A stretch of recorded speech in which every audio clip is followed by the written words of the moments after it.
오늘 저희가 같이 볼 말씀을 한번 보겠습니다. 오늘은 한 구절입니다. 로마서 12장 2절 말씀입니다. 로마서 12장 2절 말씀. 제가 읽어 보겠습니다. 여러분은 이 시대의 풍조를 본받지 말고 마음을 새롭게 함으로 변화를 받아서 하나님의 선하시고 기뻐하시고 완전하신 뜻이 무엇인지를 분별하도록 하십시오. 아멘. 오늘은 제가 지난주에 여러분하고 같이 나눈 말씀 중에서 우리가 살아가야 하는 목적이 무엇이냐고 서로 이렇게 물어봤습니다. 그래서 우리가 살아가는 목적은 사랑하며 살아가는 것이라고 했습니다. 우리 삶에 행하는 하나하나 행위에 하나님의 사랑이 바탕이 되어야 한다고 말씀했습니다. 그 사랑하는 삶은 하나님이 우리에게 원하는 삶입니다. 이러한 삶을 살아가기 위해서는 제일 먼저 생각할 것이 있는데 그것은 우리가 가지고 살아야 할 가치관이라고 생각합니다. 물론 삶의 방법론으로 이렇게 살아가라 많이 얘기할 수 있지만 저는 제일 중요한 것이 우리가 가지고야 할 가치관이라고 생각합니다. 일단 우리가 살아가야 하는 삶의 가치관이 정해지면 그 기준에 따라서 행동 하나하나를 해 나가면 됩니다. 우리가 어떠한 가치관을 가지고 살아가야 하는지를 이 시간 여러분과 같이 한번 생각해 보겠습니다. 우리가 가지고 살아야 할 가치관에 관한 이야기는 우리 교회의 저변, 밑바탕에 흐르는 가르침이기도 합니다. 전 목사님인 손영 목사님부터 지금 목사님인 손민섭 목사님 말씀 속에 잔잔히 흐르는 내용이기도 합니다. 손영 목사님은 이 교회를 시무하고 계셨을 때 이 내용을 우리에게 많이 강조하셨어요. 그리고 저희들을 그러한 가치관으로 변화시키기 위해서 많이 애썼습니다. 그러한 흐름이 지금 우리 손민석 목사님을 통해서 계속 전달되고 있다고 생각을 합니다. 오랫동안 가르침을 받고 그 가르침으로 변화하려고 애썼고 지금도 노력하면서 사는 이 교회의 한 성도로 그 흐름의 핵심 진리를 여러분과 같이 나누어 보고 싶습니다. 보통 우리가 말하는 종교는 인간이 자신의 필요에 의해서 초월자를 만나거나 아니면 초월된 진리를 찾아 올라가는 자기 구원의 노력입니다. 그래서 언제나 그 진리 바탕에는 인간 중심의 사상이 있습니다. 그런 반면에 우리 기독교는 하나님이 필요에 의해서 하나님이 인간을 찾아 내려오신 말도 안 되는 사건을 우리가 계시를 통해서 알게 되고 그 하나님을 받아들이고 그분의 계획과 목적을 알려고 하고 그 계획과 목적에 순종하는 삶을 살려고 노력하는 것입니다. 그래서 우리 기독교의 진리는 하나님 중심이어야 합니다. 만약 이 진리가 하나님 중심의 사고가 아니면 잘못된 신앙이라고 볼 수가 있습니다. 기독교를 인간 중심으로 생각하면 하나님도 세상도 다 나를 위해서 존재해야 합니다. 그러므로 나의 종교적인 노력을 통해서 구원도 받고 착해지고 선한 일도 하고 그렇게 해서 좀 나은 인간, 성화된 인간으로 되는 것이 되는 것으로 우리 기독교를 받아들이게 됩니다. 그런데 우리 기독교를 올바르게 믿는 것은 나와 세상이 하나님을 중심으로 되어 있다는 진리가 바탕이 되어야 합니다. 바른 신앙, 올바른 신앙은 하나님이 어떤 분이며 그분이 세상과 인류와 역사에 대해서 어떤 계획과 목적을 가지고 있는지를 이해하고 그 안에서 우리의 구원을 세워 나가야 합니다. 이 신앙의 두 가지 형태, 인간 중심의 신앙관과 하나님 중심의 신앙관은 겉으로 보기에는 동일한 모습으로 신앙 형태를 가지고 있습니다. 오히려 인간 중심의 신앙관을 가지고 교회 생활을 하는 분들이 더 열정적이고 더 헌신적으로 교회 생활을 해나가는 경우가 많이 있습니다. 왜냐하면 그 교회 생활에서 내 자신을 드러낼 수 있습니다. 그 교회 생활에서 나를 알아주는 경우가 너무 많기 때문에 그렇다고 저는 생각을 합니다. 여러분들이 많은 경우 하나님의 생각을 잘 알려고 하지 않고 그저 교회 봉사와 전도와 선교 열심히 하는 것이 좋은 신앙으로 생각을 하면 조금 잘못된 생각이라고 생각을 합니다. 이러한 인간 중심적 신앙을 열심히 추구하는 교회들이 너무 많다 보니까 교회 밖에서 안 믿는 사람들이 교회를 이상한 것 취급합니다. 가면 안 되는 곳으로 생각하면서 손가락질을 많이 합니다. 물론 교회에 비리가 나타나거나 목회자의 부도덕성 문제들이 사회적으로 이슈가 되어 안 믿는 사람들에게 손가락질 당하기도 하지만 그런데 가장 중요한 것은 우리가 붙들고 사는 진리 자체에 문제가 있습니다. 한마디로 우리는 하나님 중심의 신앙인가 아니면 자기 중심적 신앙인가 이것을 확실히 아는 것이 중요합니다.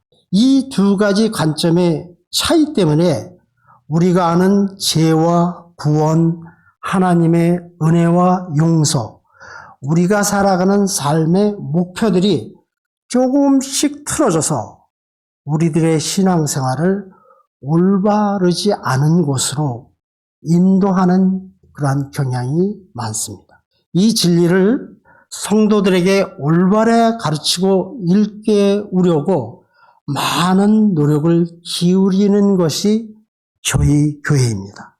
다른 많은 교회들이 이 주제를 고민 안 하고 잘못 가르쳐 보니까 많은 교인들이 이 세상 살아가는 동안에 하나님을 안 믿는 사람들하고 똑같이 이 세상 풍조를 따라가는 경향이 너무 많습니다. 이 차이가 작은 것 같지만 하나님이 우리의 삶과 세상을 이끌어 가시는 계획에는 엄청난 거리가 생기게 됩니다. 인간 중심의 기독교 세계관에서 하나님 중심의 기독교 신앙관으로 바꾸는 것은 우리 신앙의 틀을 완전히 바꾸는 큰 변화가 필요하게 됩니다. 인간 중심의 세계관을 가르치는 많은 교회들이 신앙의 종교적 행위에 많이 강조를 해서 거기에 속한 많은 교인들이 이러한 종교적 행위에 많이 익숙을 합니다. 그리고 열정도 굉장히 많습니다. 그렇지만 그 교회의 중심, 그 교인의 삶의 중심에 세상적인 신앙관, 세계관에서 벗어나지 못하는 모습이 많이 나타납니다. 여러 가지 예가 있지만 그 큰 이슈가 되는 한두 가지만 들어보겠습니다. 목회자 세습 문제가 그 문제 중에 하나라고 저는 생각합니다. 아버지가 목사인 교회에 아들을 후임 목사로 세우는 그러한 문제입니다. 대부분의 그런 교회는 교인 수가 엄청 많습니다. 재정도 굉장히 풍부합니다. 후임 목사가 공정한 기회를 거쳐서 되어지는 것이 아니라 아버지의 후광을 입어서 그 교회의 목사가 되는 겁니다. 이러한 것은 하나님의 생각을 전혀 고려하지 않고 아들에게 좋은 것을 물려주려고 하는 세상적인 생각이 그대로 배어 있는 일이라고 생각합니다. 이 일들을 교회의 많은 지도자와 많은 교인들이 그냥 행하고 있습니다. 또 한 가지, 그리고 또 또 최근에 보니까 이러한 그 세습의 지탄이 많이 되니까 조금 다른 형태로 변해서 세습을 하는 경향이 있습니다. 친분 있는 다른 교회 목사님과 세습 교차를 한다고 하는데요. 당신 교회에서 내 아들을 목사로 받아주면 우리 교회에서 당신 사위를 그 목사로 받아주겠다는 이러한 세습 교체를 하기도 한다고 합니다. 또한 개인적인 예를 살펴보면은 이거 오래전에 사회적으로 큰 이슈가 된 문제인데요. 홍정길 목사님이 담임하고 있었던 남서울 은혜교회에서 자폐 아동을 위한 미랄 학교를 강남에 세웠습니다. 그때 그 교회를 세웠을 때 그 동네 주민들이 들어오지 말라고 피켓 들면서 데모를 많이 했습니다. 그래가지고 그게 사회적인 이슈가 돼서 신문에 공개된 적이 있습니다. 그런데 그 반대를 앞장서셨던 분이 모 교회의 여전도 회장이었습니다. 이 말이 됩니까? 같이 하나님을 믿고 따른다고 하면서 하는 행동들은 하나님을 모르는 세상 사람들과 전혀 다르지 않았습니다. 그래서 우리가 끊임없이 하나님 중심의 세계관을 확립하여야 된다는 노력이 없으면 우리도 똑같이 모르는 사이에 열정 가지고 이 교회에 와서 예배드리고 말씀 보고 찬양하지만 우리가 살아가는 세상에서 세상 사람이 하는 것과 똑같은 행위를 하면서 살아갈게 될 겁니다. 하나님 중심의 세계관은 교회와 신앙에 관한 것뿐만 아니라 우리들의 일상적인 삶, 그 다음에 직업생활, 학문과 예술, 모든 영역이 하나님이 주관하고 있다는 깨달음을 통해서 세상과 인간을 바라보는 시야를 우리에게 좀 넓혀줍니다. 하나님 중심의 세계관은 그런데 우리의 노력이나 의지와 상관없이 하나님의 일방적인 능력의 역사로 일어나고 시작을 합니다. 그 변화가 우리 신앙관 속으로 들어와서 먼저 우리가 가지고 있는 가치체계를 변화시키고 우리들의 행동을 하나씩 달라지게 합니다. 근데 많은 경우 이것을 거꾸로 생각합니다. 예수를 믿으면 먼저 우리의 행동이 바뀌는 것으로 생각을 합니다.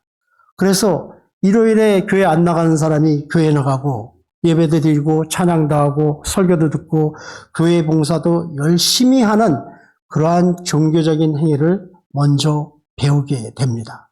그러면서 가치관이 변할 수 있다고 생각을 합니다. 별로 다를 게 없는 것 같이 생각될지 모르지만 이렇게 만들어지는 가치관은 상당히 다른 모습을 띠는 경향이 너무 많습니다. 사실은 진짜는 이러한 신앙관의 변화 때문에 우리의 가치 체계의 변화가 오고 그래서 자연스럽게 우리들의 행동 양식이 달라지는 것이 올바른 진리입니다. 이 별로 차이 안 나는 두 변화를 저는 이렇게 설명하고 싶습니다. 한대로 제가 돈을 갖다 굉장히 중요하는 사람이에요.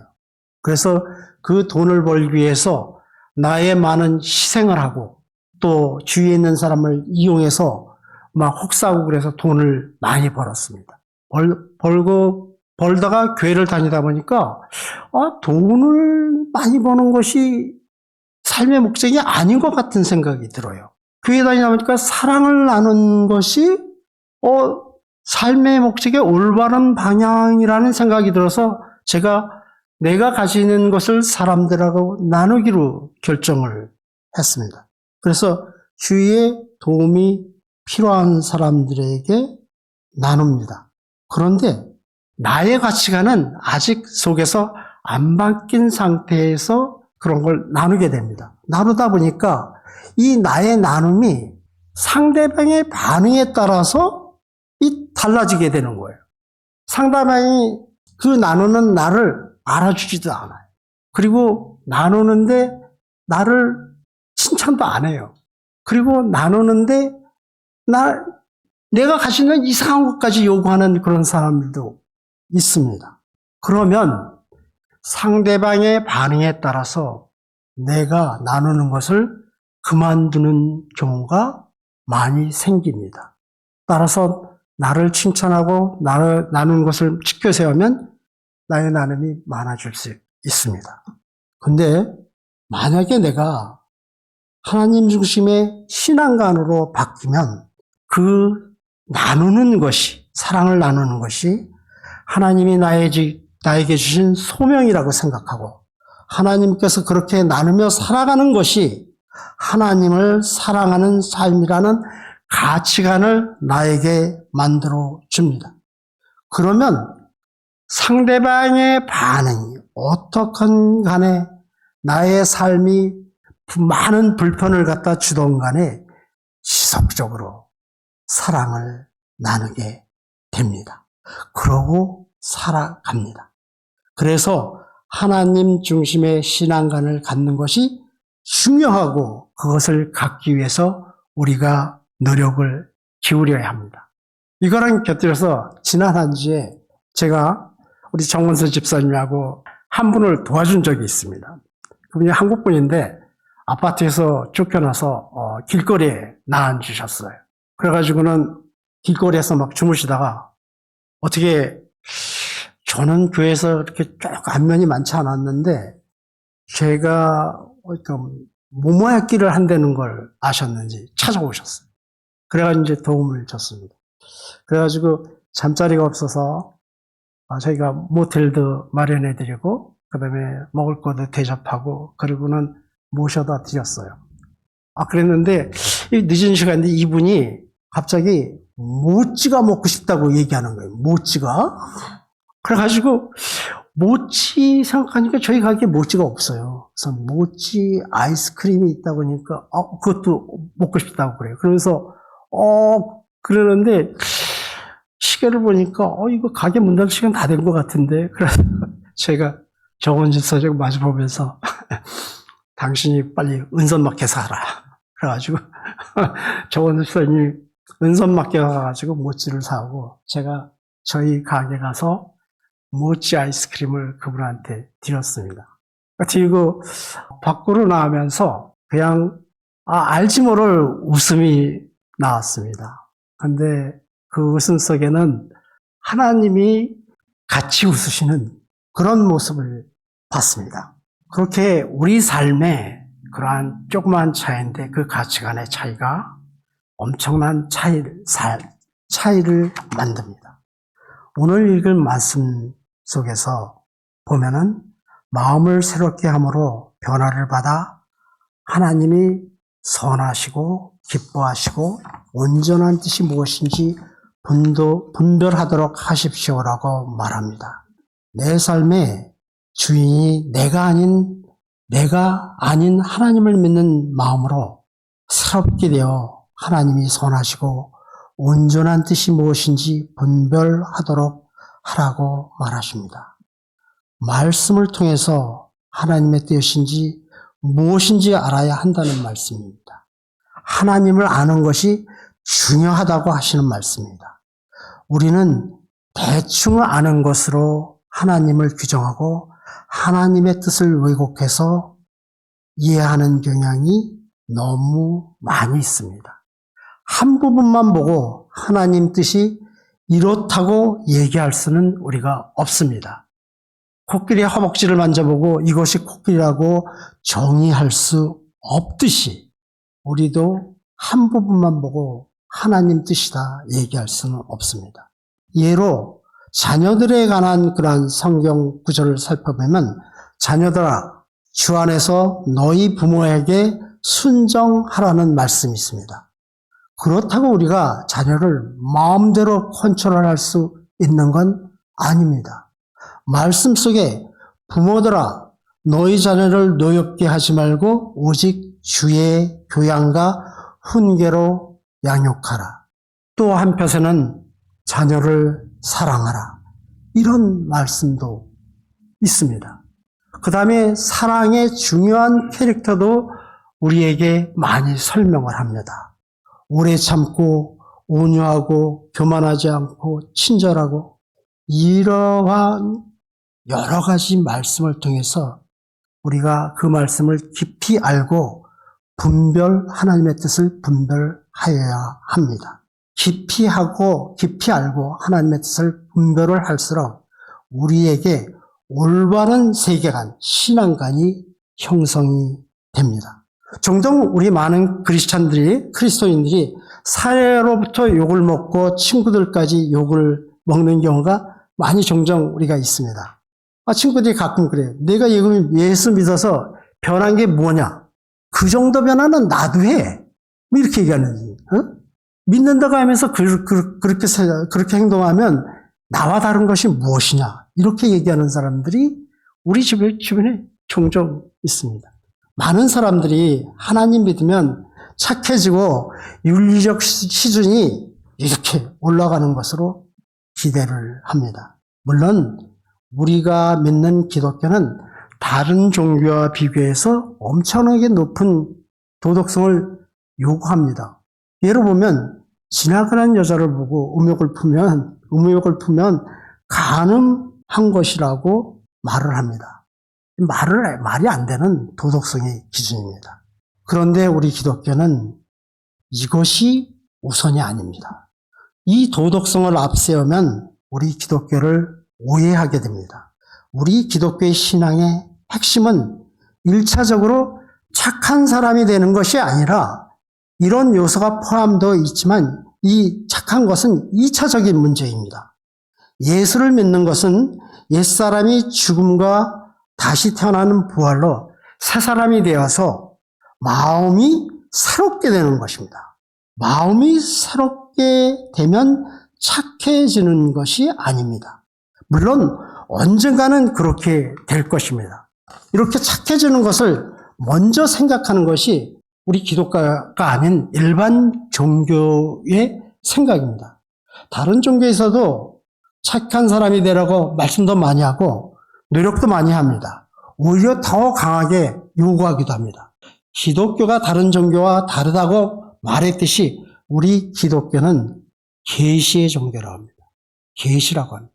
마음이 새롭게 된다는 것은 하나님의 틀이 완전히 바뀐다는 뜻에 해당합니다. 세상과 인간과 사물과 사건을 보고 그것을 해석하고 반응하여 행동을 하기 위한 우리의 생각의 틀을 바꿔야 한다는 것입니다. 이것은 도덕적인 그러한 갱신보다도 훨씬 깊은 내면의 틀을 얘기하는 것입니다.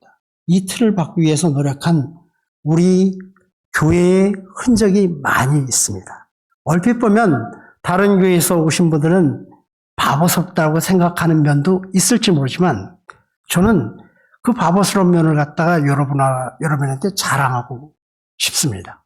제가 메릴랜드에서 교회 생활을 열심히 했습니다. 중요한 직책도 맡고 있었습니다. 그리고 이 교회에 내려와서 교회 생활을 하다가 제가 국장이라는 직책을 맡았습니다. 그때는 안수집사 그런 제도가 우리 교회에 없었기 때문에 목사님이 국장들이랑 같이 교회를 해 나가셨습니다. 말하면 교회의 중요한 직분입니다. 한 번은 국장 MT를 갔습니다. 제가 기대하는 국장 MT는 열심히 그냥 막 기도하고 찬송하고 막 또 뭐 하루 그 다음날 가니까 밤새 막 철학이라도 하고 뭐 이러는 걸 기대하고 국장 MT를 갔는데 이 생각한 거는 너무나 다른 거예요. 뭐냐면 그런 거 안 하고 목사님이 대부분의 시간을 저희들 개개인에 어떻게 살아? 어떻게 요새 살아가? 그러면서 개인 신앙을 갖다가 물어보는 거예요. 그러면서 그것을 나누는 것에 대부분의 시간을 갖다가 배정하는 것이. 그래서 저는 그것을 보면서 야, 좀 특이하다. 뭐 그런 생각을 했습니다. 그러면서 느낀 게 교회 일이 중요한 것이 아니라 한 영혼이 어떤 생각을 가지고 살아가는 것에 이 교회는 관심이 많구나. 한 영혼이 올바른 신앙관을 갖고 살아가는데 관심이 너무 많은 교회이구나 하는 생각이 들어서 굉장히 신선한 충격이었습니다.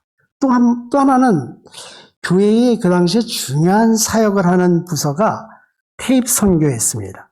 목사님 말씀이 좀 좋아서 여러 군데 테이프이 그 당시에 이제 복사해서 나가는데 그게 한 달에 제가 알기로는 한 1000여 개 정도 각 배도 발송이 됐는데 그 부서에서 다툼이 일어났습니다. 그랬더니 이 목사님이 그 사역을 중단시켰어요. 그래서 몇 달 동안 이제 테이프가 안 나가니까 막 이 나라 저 나라에서 막 이메일이 오는 거예요. 왜 안 오냐 그랬는데 그거 보면서 제가 이것도 좀 너무 다르다. 이거 다른 교회 같으면 사실 그렇게 보내면 거기서 은혜 받은 사람이 돈도 보내옵니다. 이 교회 개최장도 굉장히 도움이 되는데 그걸 안 하세요.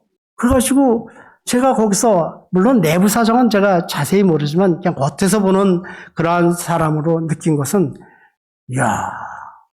이게 교회 그 일이 중요한 게 아니구나. 다툼이 일어나니까 시간을 두고 치유하는 시간을 가지면서 회복의 시간을 갖는 그 몇 달의 시간을 불편한데 가주시더라고요. 그래서 제가 이 교회에 와서 진짜 교회 너무 잘왔다. 이런 생각을 제가 했습니다. 여러분도 저와 똑같은 이 교회 진짜 잘왔다 하는 그러한 은혜를 받기를 바랍니다. 이러한 공동체를 교회를 우리에게 허락하신 것은 하나님이 주신 큰 복입니다. 아마 이 부분은 여러분이 똑같이 동의하시라고 생각합니다. 제가 위에 있을 때 교회가 불편하니까 막 분란이 일어나니까 제 인생의 삶도 너무 불안해요. 똑같이 교회가 올바른 방향으로 가시면 여러분의 인생도 올바른 방향을 잡으면서 살아갈 수가 있습니다. 이러한 올바른 신앙관이 우리에게 들어오게 되면 어떤 환경이 우리에게 닥쳐오더라도 좋고 나쁘고 어려운 환경이 닥쳐오더라도 하나님을 신뢰하고 하나님이 사랑하는 자녀로 합당한 삶을 살아가게 됩니다.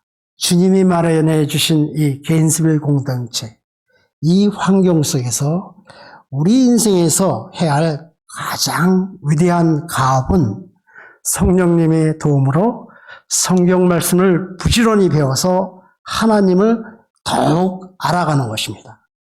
이 하나님과 나와의 관계는 역동적인 관계입니다. 관계가 좋고 나쁨, 기복이 있을지 모르지만 중요한 사실은 하나님과 나의 관계가 계속 깊은 관계로 가야 된다는 말씀입니다. 이 관계에 생명체가 있습니다. 자라가야 합니다. 긴 세월 동안 전혀 자라지 않는 관계에 있다면 우리들의 신앙을 한번 재조명할 필요가 있습니다. 혹 잘못된 그런 것을 가지고 있지 않나 생각해 보셔야 됩니다.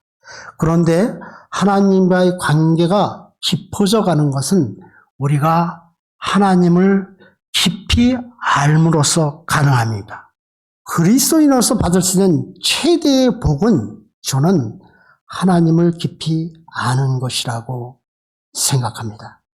하나님 말씀을 잘 배워서 하나님을 아는 지식이 자라면 그 알매 지식이 머무는 것이 아니라 그 지식에 우리와 하나님에 대한 신뢰가 담겨서 우리 일상생활에서 사랑을 나아가는 삶의 실천이 많이 나타나게 됩니다. 우리 하나님은 자녀된 우리들의 궁극적인 행복을 원하십니다. 이러한 참된 행복은 현실 문제의 해결이나 풍요로움으로 주어지는 것이 아닙니다. 현실 삶에서 많은 좌절을 느끼거나 고통과 시련, 이해할 수 없는 많은 도전에 힘들어하면서도 하나님이 어떤 분인가를 끊임없이 추구하는 자녀들에게 약속된 복입니다. 이러한지를 열망하는 성도님들은 하나님이 반드시 생명의 샘으로 인도할 것이라고 확신을 합니다. 하나님을 믿는 신앙은 어둠 속에서 불확실한 현실과 미래 가운데, 때로는 실패 가운데, 때로는 억울하고 부당하고 불공평한 가운데 살면서도 하나님을 신뢰하고 배우는 것이 우리가 믿는 신앙입니다. 이것은 우리에게 주어지는 하나님의 위대한 선물입니다.